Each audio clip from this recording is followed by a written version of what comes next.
Now for a look at stories making headlines around the world, and we're going to start with the latest on the poisoning of a former Russian spy in the United Kingdom. The United States has joined a whole host of other nations in expelling Russian diplomats in a coordinated response to the nerve agent attack. For more on this and other international news, let's turn to our Ro Aram. So, Aram, Western nations have been pointing their fingers vigorously at Moscow for this attack, and now they have joined forces in punishing Russia.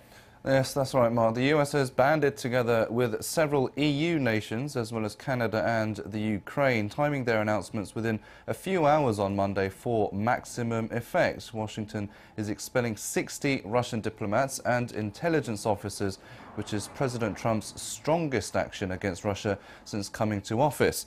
Trump has always avoided directly challenging his Russian counterpart, but it seems he's bowing to pressure from Democrats and some Republicans to take a tougher stance against the Kremlin.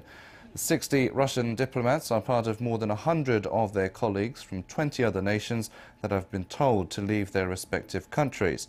It marks the biggest Western expulsion of Russian diplomats since the height of the Cold War. British Prime Minister Theresa May welcomed the show of solidarity, saying it sent the strongest signal to Russia that it cannot continue to flout international law. Moscow called the expulsions a provocative gesture, threatening to kick out an equal number of foreign diplomats.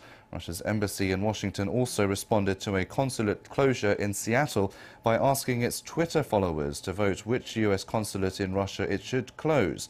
The Kremlin also said President Putin would soon be making a final decision about Russia's response.